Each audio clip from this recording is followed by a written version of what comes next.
The sky over Germany once carried a new kind of terror. A metallic shriek, a flash of silver, and suddenly the sound of nothing.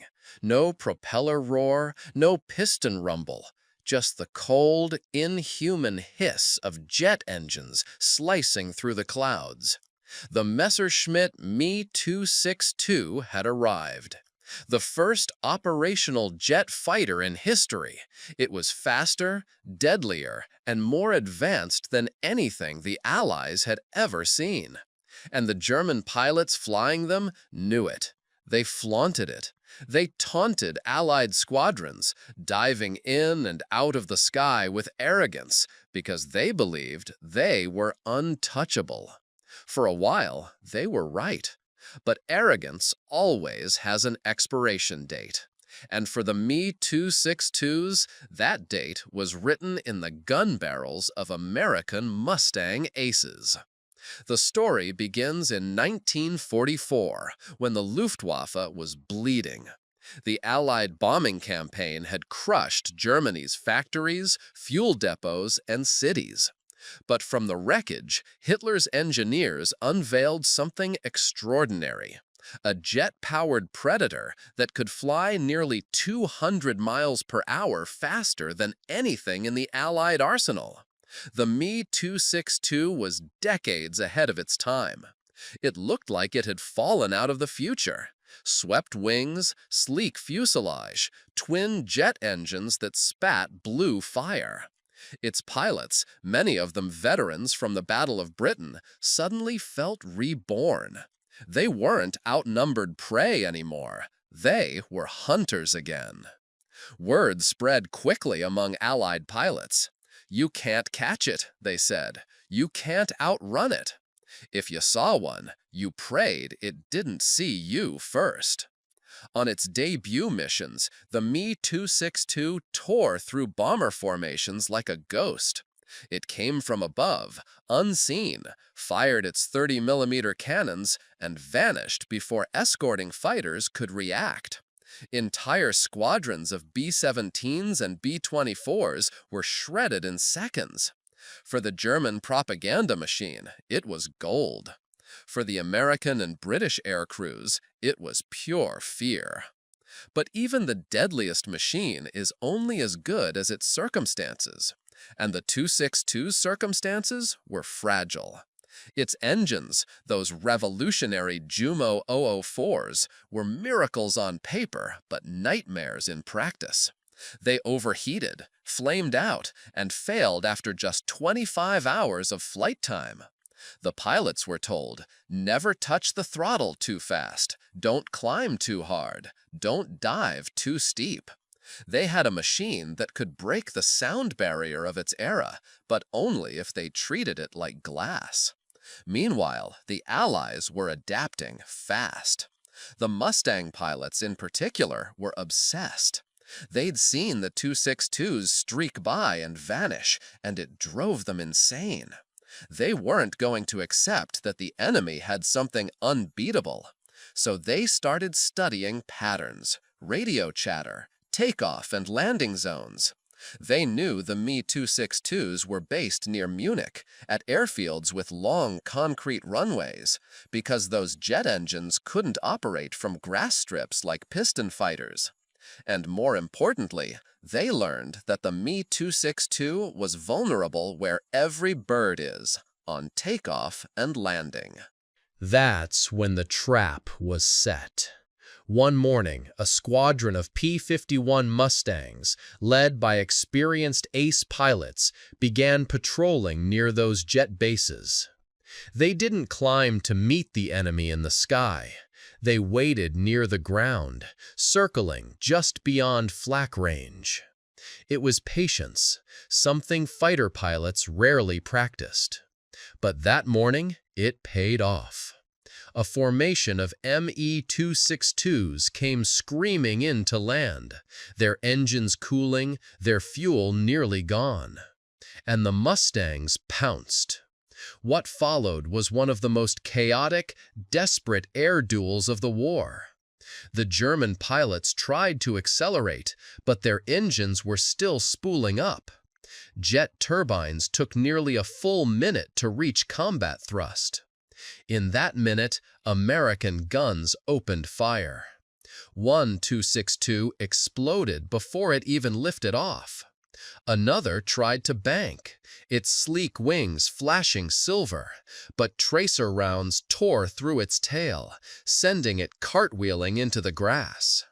For the first time, the invincible jets were falling from the sky. From that point on, the Germans' confidence began to crack. The 262 had been meant to change the war. Hitler himself called it the miracle weapon. But miracles need time, and time was the one thing Germany no longer had. The airfields became death traps. Every time a jet took off, a swarm of Mustangs waited. Pilots began to dread returning from missions, knowing their most dangerous moment wasn't combat, it was landing. Still, the Me-262s managed to inflict damage. In the hands of skilled pilots like Walter Nowotny, they could tear apart entire bomber groups. Nowotny, one of the Luftwaffe's greatest aces, became the poster boy for the jet era. But even he couldn't outrun fate. On November 8, 1944, after downing several Allied bombers, his Me-262 was intercepted on approach to his base. Two P-51s dived in, guns blazing. His jet went down in flames. The untouchable had been touched. And yet, despite its flaws, despite its late arrival, the Me-262 terrified Allied command, because they realized something chilling. If the Luftwaffe had deployed it a year earlier, in larger numbers, the entire air war might have shifted. The Mustang might never have dominated the skies. The Allied bombers might never have reached Berlin. The war could have stretched on, bled more men, and rewritten history itself. But arrogance, bureaucracy, and obsession sabotaged the Germans from within. Hitler, obsessed with offensive weapons, ordered that the Me-262 be used as a bomber, not a fighter. He wanted it to strike London, not defend Germany. Engineers protested, but his word was law. That delay cost months, and by the time the fighter version was finally allowed, it was too late. The Allied armies were already at the Rhine. On the front lines, the jet pilots could feel the irony. They had the most advanced machine in the sky, and nowhere left to use it. Fuel shortages meant missions were limited to minutes. Spare parts were almost non-existent. Many Me-262s never even left the ground. And those that did often returned with one engine on fire or landing gear collapsed. But when everything worked, when both engines roared and the sky was clear, the Me-262 was poetry in motion. Allied pilots described watching one climb straight up and vanish into the clouds, leaving only two blue trails behind. It looked like something supernatural. But as the months passed, the supernatural became mortal again. Because the Mustang pilots, disciplined, relentless, learning every time, started reading the sky differently. They began predicting the 262's moves, setting traps, timing their attacks with mathematical precision. And that's when the tables turned for good. By spring 1945, Germany was collapsing, but its skies still burned. The Me-262s were still flying, still fast, still dangerous, but their days of dominance were numbered. Mustang pilots had evolved into hunters of hunters. They no longer feared the jet's speed because they knew its weakness. It couldn't climb fast after takeoff. It couldn't turn sharply, and its pilots couldn't risk throttling up too quickly, or the engines would die. That vulnerability was all the Americans needed. On one April afternoon, a group of Mustang Aces intercepted a squadron of Me-262s over southern Germany. The Germans, realizing they'd been ambushed, tried to dive and escape, but their jets shuddered at high speed, engines screaming in protest. The Mustangs, lighter and more agile, closed in from above.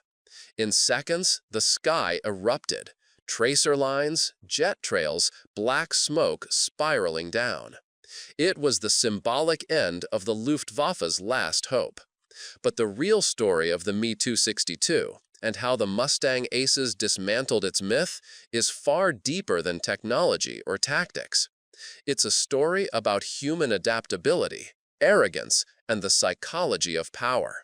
Because when one side believes it's invincible, that's when it becomes most blind. What most people don't realize is that the Me-262 wasn't defeated by technology. It was defeated by mentality. The Germans thought they had built something so far ahead that no one could touch it, and that belief became their downfall. Every time they roared through Allied bomber streams at 540 miles per hour, they were reinforcing the illusion of superiority. But the American pilots weren't intimidated. They were studying. Every pass, every angle, every mistake was being quietly memorized. To the Mustang pilots, the jet was just another problem to be solved. And American pilots were natural problem solvers. They didn't have the luxury of fear, because fear made you sloppy. They had to stay calm, methodical, patient, qualities that the Me-262's swaggering flyers were rapidly losing. Once the Allies figured out that the jet's biggest vulnerability was its takeoff and landing windows, they shifted their entire engagement doctrine around it. It started with reconnaissance. P-51 squadrons began timing their patrol routes to coincide with Me-262 mission schedules. They knew when the jets went up. They knew when they came back down. And they exploited that knowledge ruthlessly. One American pilot described it like hunting sharks in shallow water, waiting for the fin to rise before the kill. As the Allies refined their strategy, the Me-262's aura of invincibility began to crack. Jet pilots were now terrified to approach their own airfields, knowing that somewhere, just below the clouds, a pack of Mustangs could be circling, invisible until it was too late. And it wasn't just luck. It was deliberate psychological warfare. The Americans wanted the German pilots to feel hunted, to hesitate, because hesitation in a jet fighter means death. On April 10, 1945, near Munich, that psychological edge reached its peak. A flight of P-51s from the 55th Fighter Group intercepted a formation of Me-262s returning from a bombing mission. The Germans saw them and tried to dive for the runway, but that's exactly what the Americans had planned for. One Mustang pilot, Lieutenant Urban Ben Drew, had already made a name for himself as a patient predator. He spotted two 262s lining up for approach and dove in behind them. His guns opened up at 400 yards. The first jet burst into flames before it even touched the ground. The second tried to roll away, but Drew followed, adjusting his throttle with surgical control. A second burst, another explosion. 2 jets gone in under a minute. It was the first time an Allied pilot had destroyed 2 Me-262s in a single engagement. From that day on, the Luftwaffe's jet program spiraled downward. Each new pilot knew he was climbing into something revolutionary, yes, but also suicidal.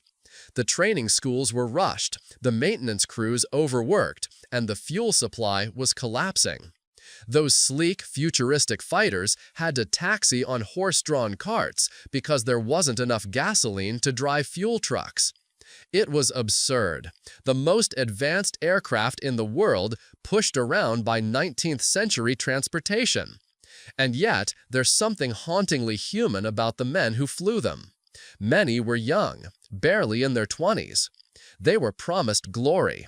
They believed they were the knights of the air, bringing back Germany's lost honor. But every mission reminded them that technology alone couldn't reverse the tide of war. Their jets could outrun bullets, but not fate. On the other side, the Mustang pilots had their own burdens. Chasing a jet meant living on the edge of their aircraft's limits. They pushed their engines to redline, flirting with stalls, praying their wings wouldn't tear apart under the strain. But what kept them going wasn't just pride, it was purpose. Every bomber that reached its target meant fewer cities burning, fewer lives lost on the ground. They were the thin line keeping the skies open. By mid-April, Allied intelligence began intercepting Luftwaffe communications that sounded more like desperation than strategy. Ground crews begged for spare engines. Commanders argued about whether to keep flying jets at all. The once feared Stormbird squadrons had become ghosts. Fewer than 30 operational Me-262s remained.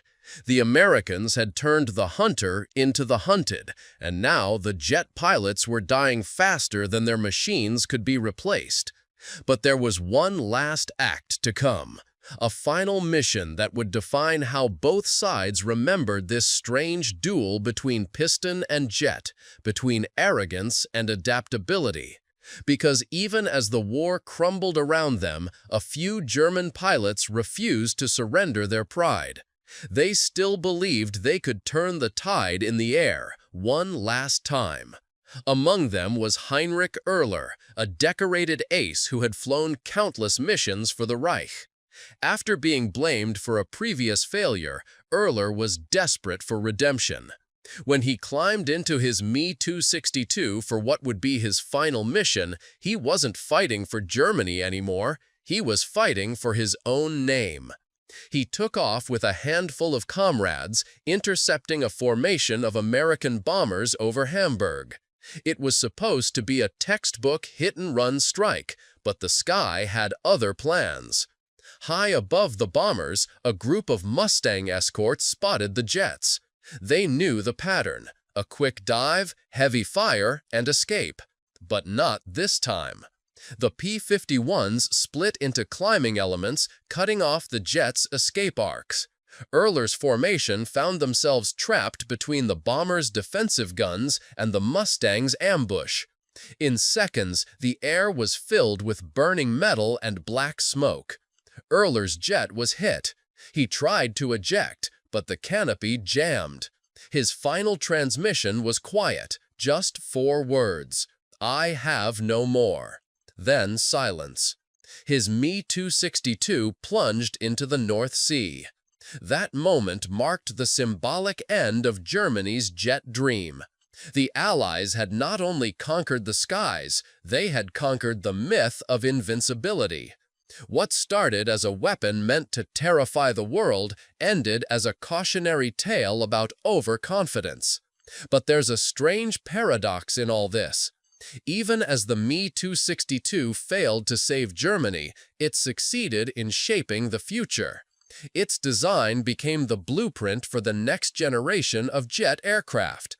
The Allies studied captured models, dissected them piece by piece, and built upon their innovations. Within a few years, the same Allied nations that had hunted the Me-262s were flying their own jets, faster, more stable, more reliable. It's poetic, really. The machine that was supposed to secure Nazi victory instead accelerated the dawn of a new age, one ruled not by arrogance but by adaptation. The same men who once feared the jet now flew its descendants. The hunter and the hunted had switched places again, as history always ensures they do. Still, among those who survived, both German and American, there was a quiet respect. They knew they had witnessed the birth of something extraordinary. They had fought in the last chapter of the propeller age and the first breath of the jet age. And though one side lost the war, both changed the world. And yet, one question still lingers over the ruins of that era. What if the Me-262 had arrived sooner? What if the Luftwaffe had not wasted months on bureaucratic vanity and infighting? What if Hitler had simply allowed it to be what it was meant to be, a fighter? History doesn't answer those questions, but you can almost hear the echo of those missed chances in the silence of every abandoned airfield. Because buried beneath the broken concrete, the twisted wrecks, and the forgotten hangars lies the ghost of a single idea. Speed alone does not win wars. Precision does. Patience does. And perhaps most of all, humility does. But the story doesn't quite end there. As the war's final days approached, one last squadron of Me-262s prepared for a desperate sortie, one final attempt to strike back at the relentless Mustang patrols that had made their lives a living nightmare.